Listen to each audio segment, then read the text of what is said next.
Good morning students. आपणा सर्वांचे career vision अकॅडमीच्या online प्लॅटफॉर्मवर स्वागत आहे.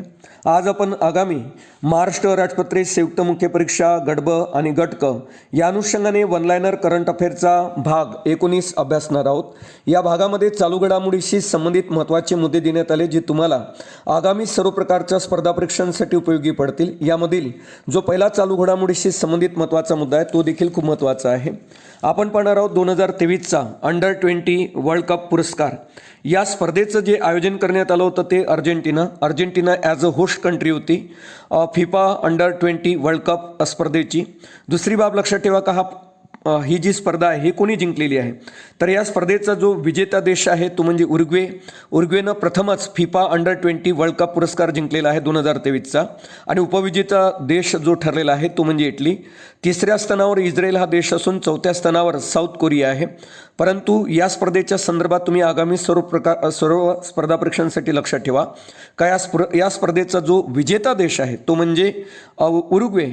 आणि उरुग्वे या देशानं प्रथमच फिफा अंडर-20 वर्ल्ड कप हा पुरस्कार जिंकलेला आपल्याला पाहायला मिळतो. आणि उपविजेता देश जो आहे तो इटली आहे. तर अशा पद्धतीनं या स्पर्धेचं जे आयोजन करण्यात आलं होतं ते म्हणजे अर्जेंटिना या ठिकाणी या स्पर्धेची म्हणजे फिफा अंडर-20 वर्ल्ड कप स्पर्धेची जे होस्ट कंट्री होती ती म्हणजे अर्जेंटिना. त्यानंतरचा महत्त्वाचा मुद्दा आपण घेणार आहोत. या स्पर्धेविषयीच काही महत्त्वाचे मुद्दे जाणून घेणार आहोत का 2023चा फिफा अंडर-20 फुटबॉल विश्वचषक विजेता देश कोणता, तर उरुग्वे. उपविजेता देश हा इटली ठरला. आणि या स्पर्धेचं जे आयोजन आहे 2023चा फिफा अंडर-20 फुटबॉल विश्वचषक या स्पर्धेचं आयोजन यावर्षी 2023मध्ये अर्जेंटिना या देशामध्ये करण्यात आलं. Argentina as a host country होती या स्पर्धेची. आणि ही स्पर्धा जास्त वेळा जिंकण्याचा जो मान जातो तो ब्राझीलकडे जातो. ब्राझीलने 5 वेळा फिफा अंडर-20 फुटबॉल विश्वचषक जिंकलेला आहे. आणि फिफा अंडर-20 फुटबॉल विश्वचषक या स्पर्धेचं जे सुरुवात झाली किंवा या स्पर्धेचं जे आयोजन करण्यात येते तर ते म्हणजे 1977 पासून. आणि फिफा अंडर-20 फुटबॉल विश्वचषक ही दर 2 वर्षांनी आयोजित केल्या जाते. ही बाब आवर्जून तुम्ही लक्षात ठेवू शकता. आणि या स्पर्धेचा या वर्षाचा जो देश विजेता आहे तो म्हणजे उरुग्वे. आणि उरुग्वेनं प्रथमच फिफा अंडर-20 फुटबॉल विश्वचषक जिंकलेला आहे. आणि उपविजेता देश तुम्ही आवर्जून लक्षात ठेवू शकता तो म्हणजे इटली. त्यानंतर आणखी महत्त्वाचा मुद्दा बघणार आहोत जो आगामी स्पर्धा परीक्षांसाठी महत्त्वाचा आहे. कारण अलीकडे युनेस्कोच्या क्रिएटिव्ह सिटीज नेटवर्कमध्ये भारतातील 2 शहरांचा समावेश झालेला आहे. आणि ज्यावेळेस युनेस्कोच्या क्रिएटिव्ह सिटी नेटवर्कमध्ये भारतातील शहरांचा समावेश होतो त्यावेळेस आयोग अशा प्रकारचे प्रश्न विचारल्या जाण्याची शक्यता जास्त असते.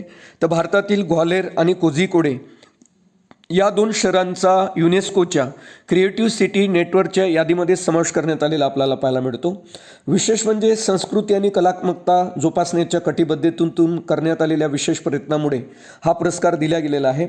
या ठिकाणी लक्षात ठेवा का मध्य प्रदेशमधील जे ग्वाल्हेर आहे त्या ग्वाल्हेर शहराचा समावेश संगीत श्रेणीमध्ये करण्यात आला. तर केरळमधील जे कोझिकोडे शहर आहे तर कोझिकोडे शहराचा साहित्य श्रेणीमध्ये उल्लेखनीय ठिकाण म्हणून या युनेस्कोच्या क्रिएटिव्ह सिटी नेटवर्कमध्ये समावेश करण्यात आलेला आपल्याला बघायला मिळतो. या ठिकाणी एक मुद्दा घेऊ शकतो आपण का मध्य प्रदेशमधील ग्वाल्हेर या शहराचा संगीत श्रेणीमध्ये आणि केरळमधील कोझिकोडे या शहराचा साहित्य श्रेणीमध्ये उल्लेखनीय ठिकाण म्हणून करण्यात आलेला आहे. उल्लेखनीय ठिकाण म्हणून करण्यात आलेला आहे या युनेस्कोच्या क्रिएटिव्ह सिटीज नेटवर्कमध्ये. आणि या ठिकाणी युनेस्कोच्या क्रिएटिव्ह सिटीज नेटवर्कमध्ये कोझिकोडेचा साहित्य नगरी आणि ग्वाल्हेरचा संगीत नगरी म्हणून समावेश झालेला आपल्याला पाहायला मिळतो. या ठिकाणी तुम्हाला दिसत असेल का क्रिएटिव्ह सिटीजमध्ये युनेस्कोच्या क्रिएटिव्ह सिटीज नेटवर्कमध्ये कोझिकोडेचा जो समावेश झाला तो साहित्य नगरी म्हणून झालेला आहे. आणि त्याच्यानंतर ग्वाल्हेरचा संगीत नगरी म्हणून समावेश झालेला आपल्याला पाहायला मिळतो. तर अशा पद्धतीनं जगातले जवळपास 55 शहरं या वर्षी या युनेस्कोच्या क्रिएटिव्ह नेटवर्क सिटी यादीमध्ये घेण्यात आले. त्याच्यामधील भारतातील 2 शहरांचा आवर्जून समावेश करण्यात आला. त्याच्यामध्ये हे 2 शहरं तुम्ही आवर्जून लक्षात ठेवा. पहिलं शहर हे मध्य प्रदेशमधील ग्वाल्हेर शहर आहे जे संगीत श्रेणीमध्ये त्याला स्थान मिळालं. आणि केरळमधील कोझिकोडे या शहराचा समावेश साहित्य श्रेणीमध्ये करण्यात आलेला आपल्याला पाहायला मिळतो. आगामी स्पर्धा परीक्षेच्या दृष्टिकोनातून हे 2 शहरं खूप महत्त्वाचे आहे ज्यांचा समावेश युनेस्कोच्या क्रिएटिव्ह सिटी नेटवर्कच्या यादीमध्ये करण्यात आलेला आपल्याला पाहायला मिळतो. नंतर आणखी एक आपण फिफा महिला विश्वचषक बघणार आहोत. तो 9वा फिफा महिला विश्वचषक 2023 आहे. नव्या फिफा महिला विश्वचषक 2023चा जो विजेता देश आहे तो म्हणजे स्पेन. स्पेन हा प्रथमच नवव्या फिफा महिला विश्वचषक 2023चा विजेता देश ठरलेला आहे आणि उपविजेता देश जो आहे या फिफा महिला विश्वचषक 2023चा तो म्हणजे इटली. इटली हा देश उपविजेता ठरलेला आहे फिफा महिला विश्वचषक 2023चा. विजेता देश आवर्जून लक्षात ठेवा स्पेन, आणि स्पेननं प्रथमच फिफा महिला विश्वचषक जिंकलेला आहे. आणि दुसऱ्या क्रमांकावर उपविजेता देश आहे तर तो आहे इटली.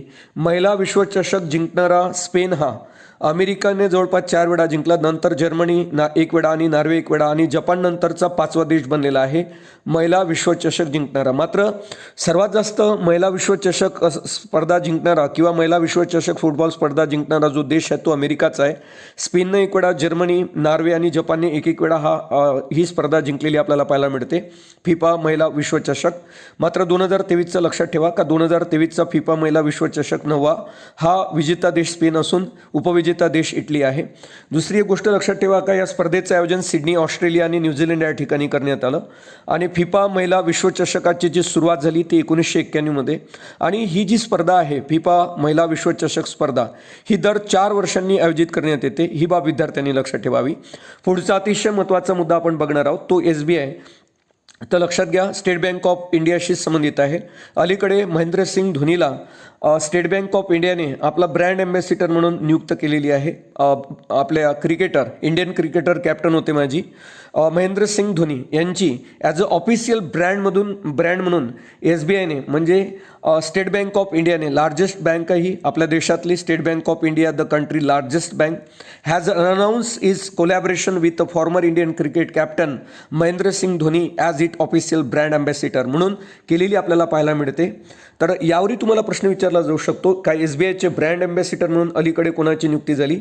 तर अलीकडे आपले जे फॉर्मर इंडियन क्रिकेट कॅप्टन आहे महेंद्रसिंग धोनी यांची as a official brand ambassador म्हणून SBIने नियुक्ती केलेली आपल्याला पाहायला मिळते. हा देखील महत्त्वाचा मुद्दा आहे चालू घडामोडीचा आगामी सर्व प्रकारच्या स्पर्धा परीक्षांसाठी. पुढचा मुद्दा आपण घेणार आहोत का प्रथमच इजिप्त आणि भारतामध्ये एक संयुक्त लष्करी सराव पार पडला आणि त्याला म्हणतात सायक्लॉन 1.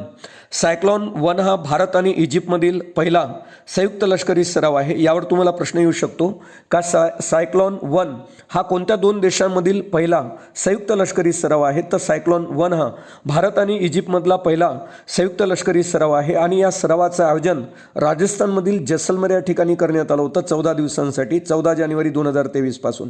ही बाब आवर्जून लक्षात ठेवा. पुढचा मुद्दा घेणार आहोत आणि तो म्हणजे तरुण कपूर समिती खूप महत्त्वाची आहे. या समितीने भारताने 2027 पर्यंत डिझेलवर लागणाऱ्या किंवा डिझेलवर चालणाऱ्या 4 चाकी वाहनाच्या वापरावर बंदी घालण्याची शिफारस केली. यावरही तुम्हाला प्रश्न विचारण्यात येऊ शकतो का भारताने 2027 पर्यंत डिझेलवर चालणाऱ्या 4 चाकी वाहनाच्या वापरावर बंदी घालण्याची शिफारस खालीलपैकी कोणत्या समितीनं केली. ते म्हणजे तरुण कपूर समितीने ही शिफारस केलेली आहे का भारत सरकारने किंवा भारताने 2027 पर्यंत डिझेलवर चालणाऱ्या 4 चाकी वाहनाच्या वापरावर बंदी घालावी अशी शिफारस तरुण कपूर समितीनं केलेली पाहायला मिळते. त्यानंतर अमित दासगुप्ता आहे आणि अमित दासगुप्तांना अलीकडे ऑर्डर ऑफ ऑस्ट्रेलिया या पुरस्काराने सन्मानित करण्यात आले. यावरही तुम्हाला प्रश्न येऊ शकतो का अलीकडे ऑर्डर ऑफ ऑस्ट्रेलिया या पुरस्काराने कोणाला सन्मानित करण्यात आले. तर अमित दासगुप्ता यांना ऑर्डर ऑफ ऑस्ट्रेलिया पुरस्काराने अलीकडे सन्मानित करण्यात आले. त्यानंतर पुढचा मुद्दा घेणार आहोत. अलीकडे भारतातील पहिला राज्य ठरलं आंध्र प्रदेश. पहिला ऑनलाईन कचरा विनिमय कार्यक्रम सुरू करणारे देशातील पहिले राज्य कोणते. तर आंध्र प्रदेश हे देशातलं पहिलं राज्य ठरलेलं आहे. पहिला ऑनलाईन कचरा विनिमय कार्यक्रम सुरू करणारे देशातले पहिले राज्य म्हणजे आंध्र प्रदेश. ही बाब तुम्ही आवर्जून लक्षात ठेवा पर्यावरणाच्या दृष्टिकोनातून असे प्रश्न खूप महत्त्वाचे असतात. त्याच्यानंतर तुम्हाला माहीत असेल कलकत्त्याच्या ट्रॉम रेल्वेला अलीकडे 150 वर्ष पूर्ण झालेले आहे आणि कलकत्त्याची ट्रॉम रेल्वे 24 फेब्रुवारी 2023 रोजी तिला 150 वर्ष पूर्ण झाली. मात्र या रेल्वेची सुरुवात जर आपण ट्रॉम रेल्वेची सुरुवात पाहिली तर ती 24 फेब्रुवारी 1873 रोजी कलकत्ता ट्रॉम रेल्वेला सुरुवात झालेली पाहायला मिळते आणि 24 फेब्रुवारी 2023ला कलकत्ता ट्रॉम रेल्वेला जवळपास 150 वर्ष पूर्ण झालेली पाहायला मिळतात. हा देखील मुद्दा एक्झाम पॉईंट ऑफ व्ह्यूने खूप महत्त्वाचा आहे. त्यानंतर पुढचा मुद्दा घेणार आहोत. अलीकडे तुम्हाला माहीत असेल डिसेंबर 2022 मध्ये पार पडलेल्या अंधांच्या T20 क्रिकेट विश्वचषकासाठी ब्रँड अँबॅसिडर म्हणून युवराज सिंगची नेमणूक करण्यात आलेली आपल्याला पाहायला मिळते. हे ब्रँड अँबॅसिडर आवर्जून लक्षात ठेवा. अंधांच्या T20 क्रिकेट विश्वचषकासाठी डिसेंबर 2022 कोणाची ब्रँड अँबॅसिडर म्हणून नियुक्ती करण्यात आली, ते युवराज सिंग यांची. त्याच्यानंतर ऑलिम्पिक सुवर्णपदक विजेता तुम्हाला माहीत असेल भारताचे प्रसिद्ध भालाफेकपटू नीरज चोप्राची नोव्हेंबर 2022 कोणत्या देशाने फ्रेंडशिप अँबॅसिडर म्हणून नियुक्ती केली, तर त्या देशाचं नाव आहे स्वित्झर्लंड. एक्झाम पॉईंट ऑफ व्ह्यूने हा देखील खूप एक्झाम ओरिएंटेड प्रश्न आहे. ऑलिम्पिक सुवर्णपदक विजेता भारताचा प्रसिद्ध भालाफेकपटू नीरज चोप्रा यांची अलीकडे कोणत्या देशाने फ्रेंडशिप अँबॅसिडर म्हणून नियुक्ती केलेली आहे, तर त्या देशाचं नाव आहे स्वित्झर्लंड. पुढचा आपण एक चक्रीवादळ बघणार आहोत. मोचा हे चक्रीवादळ बंगालच्या उपसागरामध्ये निर्माण झाले होते 10 मे 2023 दरम्यान. तर ज्याचा सर्वात अधिक फटका आसपासच्या देशांना बसला, विशेष म्हणजे बांगलादेश आणि म्यानमारला सर्वात अधिक या मोचा चक्रीवादळाचा फटका बसलेला आपल्याला पाहायला मिळतो. दुसरी बाब ही की मोचा या चक्रीवादळाचं नामकरण कोणत्या देशाने केले, कारण अशा प्रकारचे प्रश्न विचारण्यात येतात का चक्रीवादळाचं नामकरण करणाऱ्या देशाचं नाव विचारण्यात येते. मोचा हे चक्रीवादळाचं नामकरण येमेनिया देशाने केलेलं आपल्याला पाहायला मिळते. आणि म्यानमार देशाला ज्यावेळेस मोचा चक्रीवादळाचा मोठ्या प्रमाणात फटका बसला होता, त्यावेळेस भारत सरकारने म्यानमार देशाला मानवीय सहायता म्हणून एक ऑपरेशन सुरू केलं होतं, ऑपरेशन करुणा. ही बाब लक्षात ठेवा, कारण ऑपरेशन कावेरी हे सुदान देशातून भारतीयांची सुटका करण्यासाठी भारत सरकारतर्फे राबवण्यात आले ऑपरेशन कावेरी. मात्र हे ऑपरेशन करुणा आहे. जेव्हा मोचा चक्रीवादळाचा सर्वात जास्त बॅड इफेक्ट बसला म्यानमार या देशाला, तर म्यानमार या देशाला एक मानवीय सहायता म्हणून भारत सरकारमार्फत कोणते ऑपरेशन राबवण्यात आले होते, तर operation Karuna. Exam point of व्ह्यूने हा देखील खूप महत्त्वाचा मुद्दा आहे का मोचा चक्रीवादळाचं नामकरण कोणत्या देशाने केले, तर येमेन. मोचा चक्रीवादळ कोणत्या ठिकाणी निर्माण झाले होतं, तर बंगालच्या उपसागरात. आणि भारत सरकारकडून म्यानमार या देशाला मोचा चक्रीवादळामुळे जे नुकसान झालं, मानवी हानी किंवा वित्तीय हानी झाली, त्यातून बचाव करण्यासाठी भारत सरकारकडून कोणत्या प्रकारचे ऑपरेशन राबवले गेले, तर ऑपरेशन करुणा. पुढचा मुद्दा आपण पाहणार आहोत. तर लक्षात घ्या, जो 69व्या राष्ट्रीय चित्रपट पुरस्काराशी संबंधित आहे. याच्यातले काही मुद्दे तुम्हाला आवर्जून लक्षात ठेवा लागेल का. या ठिकाणी तुम्हाला पहिल्यांदा एक मुद्दा लक्षात ठेवा, वहिदा रहमान यांना 53वा दादासाहेब फाळके जीवनगौरव पुरस्कार मिळाला. 53वा या ठिकाणी तुम्ही बघू शकता का वहिदा रहमान यांना राष्ट्रपती द्रौपदी मुर्मू यांच्या हस्ते दादासाहेब फाळके जीवनगौरव पुरस्कार प्रदान करण्यात आला. आणि हा 53वा दादासाहेब फाळके जीवनगौरव पुरस्कार आहे, जो ज्येष्ठ अभिनेत्री वहिदा रहमान यांना देण्यात आला राष्ट्रपती द्रौपदी मुर्मू यांच्या हस्ते. आणि सोबत त्यावेळेस केंद्रीय माहिती आणि प्रसारण मंत्री अनुराग ठाकूर पण त्या ठिकाणी आपल्याला पाहायला मिळतात. त्यानंतर तुम्हाला माहीत असेल गोदावरी एकदा काय झालं, त्याच्यानंतर गोदावरी यांचा गौरव देखील या राष्ट्रीय चित्रपट पुरस्कारामध्ये करण्यात आलेला पाहायला मिळतो. तुम्हाला माहीत असेल वहिदा रहमान यांना 53वा दादासाहेब फाळके जीवनगौरव पुरस्काराने सन्मानित करण्यात आलं. सोबतच नर्गिस दत्त पुरस्कार हा द काश्मीर फाईलला मिळाला. हा देखील महत्त्वाचा मुद्दा आहे का नर्गिस दत्त पुरस्कार कोणत्या चित्रपटाला मिळाला, तर द काश्मीर फाईल्स. आणि वहिदा रहमान यांना 53वा दादासाहेब फाळके पुरस्कार जीवनगौरव पुरस्काराने सन्मानित करण्यात आले. काही महत्त्वाचे आपण पुरस्कार बघणार आहोत, ते खालीलप्रमाणे असतील. तर त्या ठिकाणी तुम्ही आवर्जून लक्षात ठेवा, एकदा का झालं हा जो चित्रपट आहे, एकदा का झालं मराठीतील चित्रपट आहे. या मराठीतील चित्रपट हा सर्वोत्कृष्ट चित्रपटाचा पुरस्कार आपल्याला पाहायला मिळतो. एकदा काय झालं या चित्रपटाला सर्वोत्तम मराठी चित्रपट पुरस्काराने सन्मानित करण्यात आलेला आपल्याला पाहायला मिळते. एकदा काय झालं या चित्रपटाला सर्वोत्तम मराठी चित्रपटाच्या पुरस्काराने सन्मानित करण्यात आले. सोबतच नर्गिस दत्त जो राष्ट्रीय एकात्मता श्रेणीतील पुरस्कार आहे, तो काश्मीर फाईल्स या चित्रपटास देण्यात आला. तर सामाजिक विषयावरचा जो चित्रपट आहे, तर तो सामाजिक विषयावरचा तुम्ही चित्रपट आवर्जून लक्षात ठेवू शकता. तो म्हणजे 3-1 हा सामाजिक विषयावरील चित्रपट आहे. 3-1 तर या सामाजिक विषयावरील चित्रपट म्हणजे कोणता, तर 3-1 या मराठी सिनेमाला राष्ट्रीय पुरस्कार प्रदान करण्यात आला. त्या ठिकाणी आपण काही महत्त्वाचे पुरस्कार बघणार आहोत, ते तुम्ही आवर्जून लक्षात ठेवा. एकदा काय झालं हा एक महत्त्वाचा पुरस्कार आहे. आणि सर्वोत्कृष्ट जर आपण पुरस्कार बघितला तर सर्वोत्कृष्ट सिनेमा जो ठरलेला आहे सरदार उधम. सर्वोत्कृष्ट अभिनेता तुम्हाला माहिती आहे अल्लू अर्जुन. पुष्पा या चित्रपटासाठी. सर्वोत्कृष्ट अभिनेत्रीचा जो पुरस्कार मिळाला तो 2 अभिनेत्रीला मिळाला, आलिया भट, गंगूबाई काठीवाडी आणि कीर्ती सेनॉन मिमी या चित्रपटासाठी. आणि सर्वोत्कृष्ट सहाय्यक अभिनेता म्हणून पंकज त्रिपाठी यांना पुरस्कार मिळाला 69वा राष्ट्रीय चित्रपट पुरस्कारामध्ये. सहाय्यक अभिनेता म्हणून सर्वोत्कृष्ट सहाय्यक अभिनेता पंकज त्रिपाठी मिमी या चित्रपटासाठी. आणि सर्वोत्कृष्ट सहाय्यक अभिनेत्रीचा पुरस्कार पल्लवी जोशीला मिळाला द काश्मीर फाईल्ससाठी. आणि सर्वोत्कृष्ट पिक्चर फिल्म्स जी होती ते म्हणजे रॉकेटरी, द नंबी इफेक्ट हे सर्वोत्कृष्ट चित्रपटाचा पुरस्कार मिळालेला आहे. सर्वोत्कृष्ट पिक्चर फिल्म्स म्हणजे रॉकेटरी, द नंबी इफेक्ट. तर हे सर्व मुद्दे आपण पाहणार आहोत. या ठिकाणी एक लक्षात ठेवा, रेखा या मराठी नॉन पिक्चर फिल्मला विशेष परीक्षक श्रेणीतील पुरस्कार प्रदान करण्यात आला.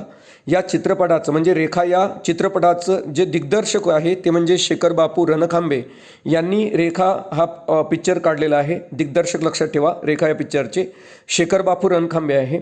आणि रेखा या मराठी नॉन पिक्चर फिल्मला विशेष परीक्षक श्रेणीतील पुरस्कार प्रदान करण्यात आला. आणि या चित्रपटाचे जे दिग्दर्शक आहे रेखा चित्रपटाचे म्हणजे शेखर बापू रणखांबे. आणि 53व्या दादासाहेब जीवनगौरव पुरस्काराने तर आपण पाहिलं वहिदा रहमान यांना सन्मानित करण्यात आलेलं आपल्याला पाहायला मिळते 69व्या राष्ट्रीय चित्रपट पुरस्कार सोहळ्यामध्ये. काही महत्त्वाचे मुद्दे आहे याचे या संदर्भात, या 69व्या राष्ट्रीय चित्रपटाच्या संदर्भातील काही महत्त्वाचे मुद्दे आपण घेणार आहोत. तर ते पुढील प्रमाणे असतील. आणि अतिशय महत्त्वाचा हा चित्रपट आहे राष्ट्रीय 69वा राष्ट्रीय चित्रपट पुरस्कार. या ठिकाणी तुम्ही लक्षात ठेवा का राष्ट्रीय चित्रपट पुरस्काराचं मंगळवारी राष्ट्रीय द्रौपदी मुर्मू यांच्या हस्ते वितरण करण्यात आलं. एकदा काय झालं, या चित्रपटाला सर्वोत्कृष्ट मराठी चित्रपटाच्या पुरस्काराने सन्मानित करण्यात आलेला आहे. एकदा काय झालं, हा सर्वोत्तम मराठी चित्रपट आहे, हे विद्यार्थ्यांनी लक्षात ठेवावं. आणि अतिशय महत्त्वाचा पुरस्कार आहे हा 69वा राष्ट्रीय चित्रपट पुरस्कार.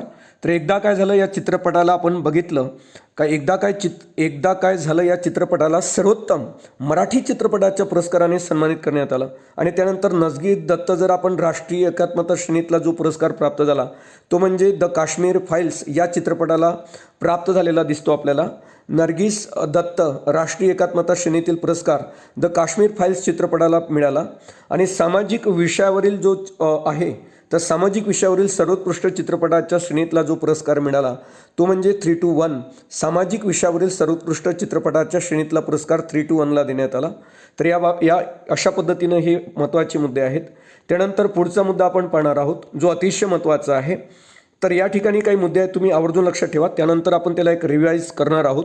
या ठिकाणी तुम्हाला माहीत असेल का प्रथमच 2 अभिनेत्रीला सर्वोत्कृष्ट अभिनेत्रीचा पुरस्कार मिळाला. त्याच्यामध्ये गंगूबाई काठियावाडी या चित्रपटासाठी तर आपण पाहिलं गंगूबाई काठियावाडी या चित्रपटासाठी ज्येष्ठ अभिनेत्री आलिया भट आणि मिमी या चित्रपटासाठी कीर्ती सेनॉन यांना सर्वोत्कृष्ट अभिनेत्री म्हणून सन्मानित करण्यात आलं.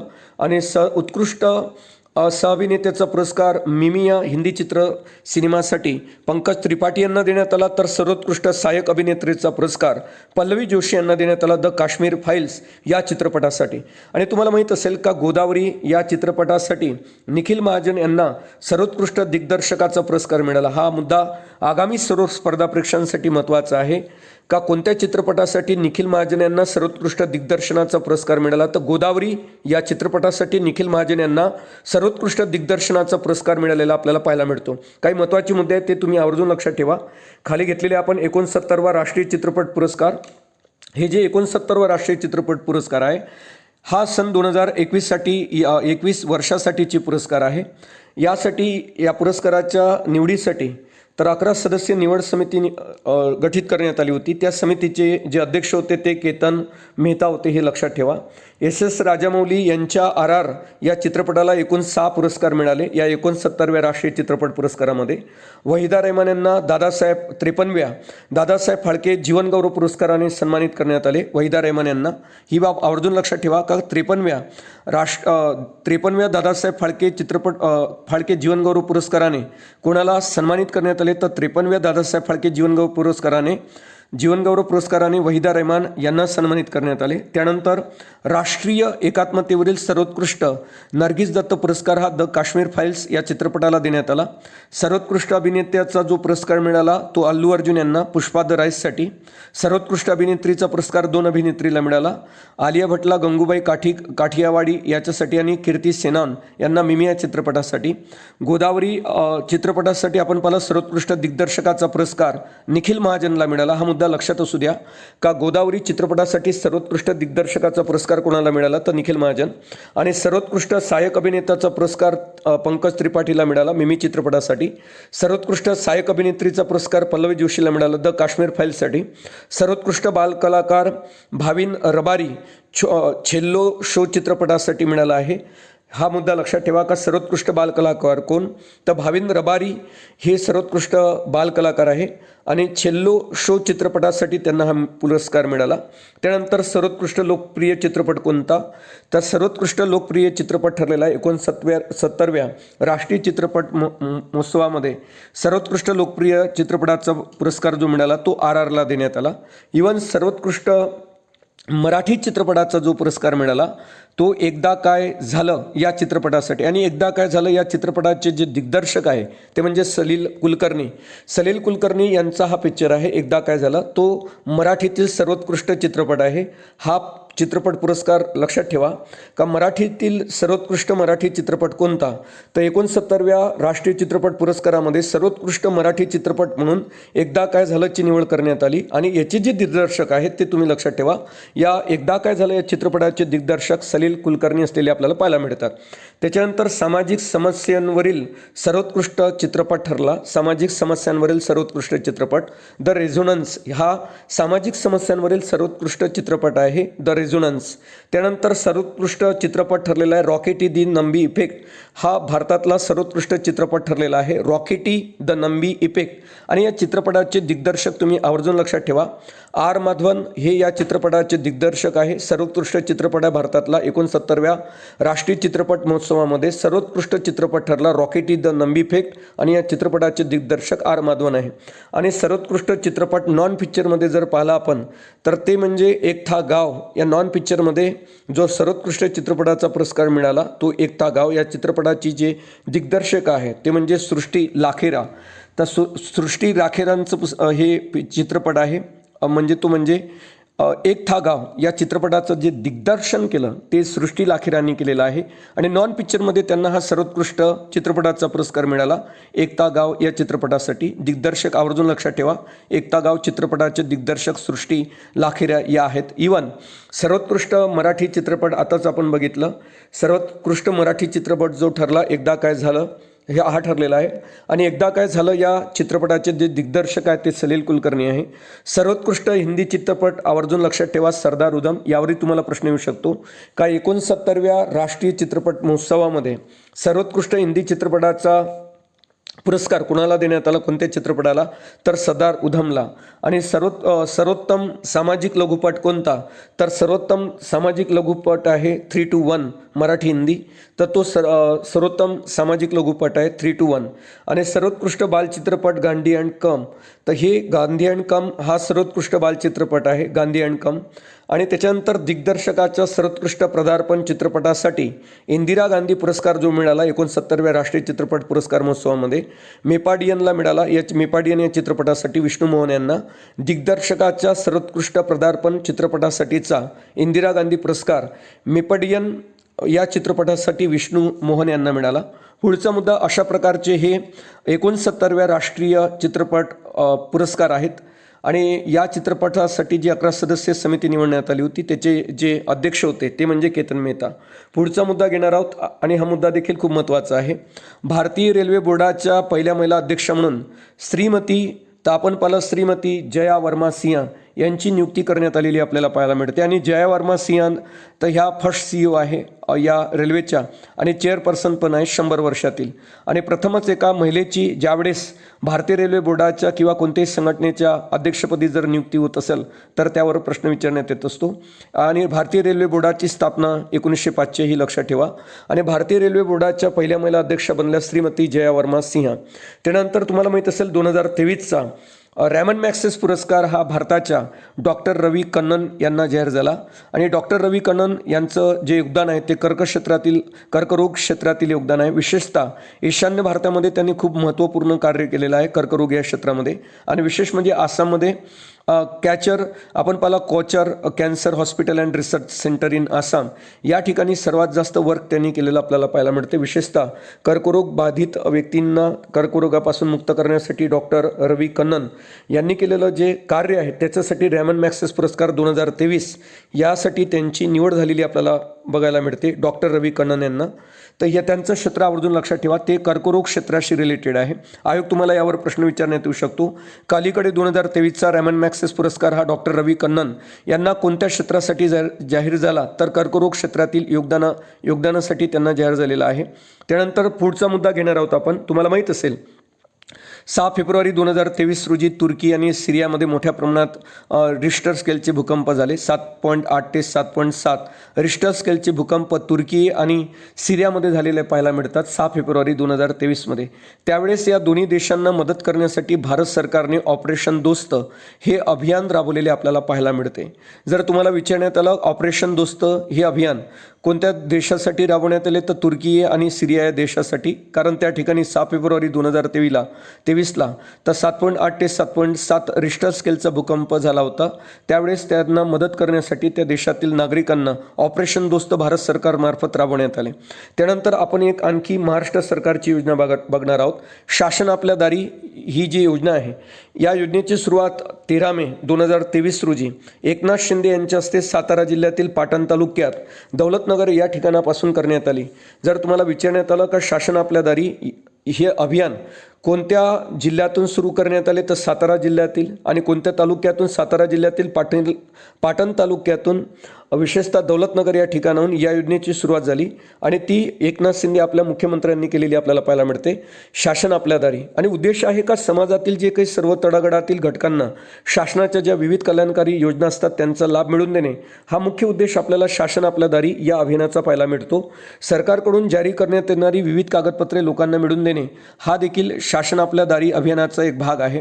विशेषतः महालाभार्थी एक पोर्टल या संदर्भात शासनाने सुरू केलेलं आहे जिथं शासनाच्या वेगवेगळ्या योजनांचा लाभ लाभार्थ्यांना घेता येईल. त्यासाठी महालाभार्थी हे पोर्टल महाराष्ट्र गव्हर्नमेंट मार्फत सुरू करण्यात आलेलं आहे. ही विद्यार्थ्यांनी लक्षात ठेवावं का महालाभार्थी पोर्टलवर नोंदणी करून लोकांना योजनांचा लाभ घेता येईल या शासन आपल्या दारी या अभियानाच्या माध्यमातून.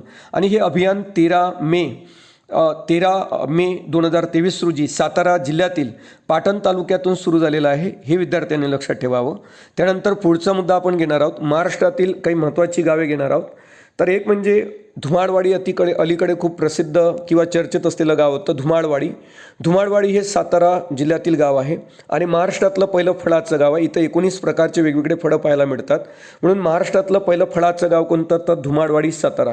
त्यानंतर महाराष्ट्रातील पहिले फुलपाखराचे गाव म्हणजे पारपोली सिंधुदुर्ग आणि त्याच्यानंतर महाराष्ट्रातील पहिले पुस्तकाचं गाव म्हणजे भिलार सातारा आणि देशातील पहिले फुलपाखराचं गाव म्हणजे महादरे सातारा. ही बाब लक्षात ठेवा का देशातलं पहिलं फुलपाखराचं गाव कोणतं तर महादरे सातारा. महाराष्ट्रातील पहिले पुस्तकाचे गाव कोणते तर भिलार सातारा आणि महाराष्ट्रातील पहिले फुलपाखराचे गाव पारपोली सिंधुदुर्ग आहे आणि देशातलं पहिलं फुलपाखराचं गाव महादरे सातारा. दोन्ही याच्यातला फरक तुम्ही समजून घ्या. जर तुम्हाला विचारण्यात आलं का देशातील फुलपाखराचे पहिले गाव कोणते तर महादरे सातारा आणि महाराष्ट्रातील पहिले फुलपाखराचे गाव कोणते तर पारपोली सिंधुदुर्ग. आणि धुमाळवाडी या ठिकाणी 19 प्रकारचे फळं आपल्याला पाहायला मिळतात. म्हणून महाराष्ट्रातलं पहिलं फळांचं गाव आहे धुमाळवाडी सातारा. आणि त्यानंतर आपण पाहिलं का महाराष्ट्रातील पुस्तकाचं गाव भिलार सातारा आणि देशातील फुलपाखरांचं पहिलं गाव महादरे सातारा. त्यानंतर पुढे चलू आपण पुढचा मुद्दा घेणार आहोत. तुम्हाला माहीत असेल अलीकडे अमेरिकेच्या कॅलिफोर्निया राज्य विधानसभेने 28 ऑगस्ट 2023 रोजी जातीभेद विरोधी विधेयक मंजूर केले आणि कॅलिफोर्निया हे वंशाधारित पूर्वग्रह दूर करणारे अमेरिकेतील पहिले राज्य बनले. यावर तुम्हाला एक महत्त्वाचा मुद्दा विचारण्यात येऊ शकतो का अमेरिकेतील कोणत्या राज्याच्या विधानसभेने अलीकडे जातीभेद विरोधी विरोधी विधेयक मंजूर केलेले आहे तर ते म्हणजे कॅलिफोर्निया. अमेरिकेमध्ये 50 राज्य आहेत, त्यामधलं हे एक राज्य आहे कॅलिफोर्निया. आणि या कॅलिफोर्नियाच्या राज्य विधानसभेने 28 ऑगस्ट 2023 रोजी जातीभेद विरोधी विधेयक मंजूर केलेले आपल्याला पाहायला मिळते. आणि कॅलिफोर्निया हे वंश आधारित पूर्वग्रह दूर करणारे अमेरिकेतील पहिले राज्य असलेले आपल्याला पाहायला मिळते. त्यानंतर शेवटचे 2 मुद्दे बघणार आहोत. अलीकडे अरुणाचल प्रदेशने श्रमिकांच्या कल्याणासाठी मुख्यमंत्री श्रमिक कल्याण योजना सुरू केली. यावर तुम्हाला प्रश्न विचारण्यात येऊ शकतो, खालीलपैकी कोणत्या राज्याने अलीकडे मुख्यमंत्री श्रमिक कल्याण योजना सुरू केलेली आहे? त्या राज्याचं नाव आहे अरुणाचल प्रदेश. त्यानंतर शेवटचा मुद्दा आपण पाहणार आहोत. राज्यातील वृक्ष अर्थव्यवस्थेला चालना देण्यासाठी आसाम राज्य सरकारने अलीकडे अमृत वृक्ष आंदोलन सुरू केलेले आहे. यावरही तुम्हाला प्रश्न विचारण्यात येऊ शकतो का राज्यातील वृक्ष अर्थव्यवस्थेला चालना देण्यासाठी कोणत्या राज्याने अमृत वृक्ष आंदोलन सुरू केलेलं आहे? ते राज्य म्हणजे आसाम. अशा पद्धतीनं हे आजच्या वन लायनर करंट अफेअरच्या भाग 19 मधील महत्त्वाचे मुद्दे होते चालू घडामोडीशी रिलेटेड. पुन्हा आपण भेटू वन लायनर करंट अफेअरच्या पार्ट 20 मध्ये. त्यामध्ये देखील असतील असेच चालू घडामोडीशी संबंधित महत्त्वाचे मुद्दे जे तुम्हाला आगामी सर्व प्रकारच्या स्पर्धा परीक्षांसाठी उपयुक्त ठरतील व निश्चितच गुण मिळवून देतील. तोपर्यंत धन्यवाद.